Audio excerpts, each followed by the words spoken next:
At first glance, Prismatic Wall might not seem like the most bass-friendly pedal, which makes sense. It's a weirder effect, and it throws off a lot of crazy acoustic information, but I actually do think that there are some great applications for it if you dial it just right.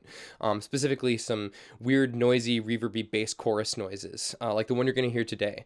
I'm using Great Hammer as my preamp here, and I have the bass and gain set relatively low with the attack kind of high to really exaggerate my transients and give Prismatic Wall plenty to chew on. Hope you like it.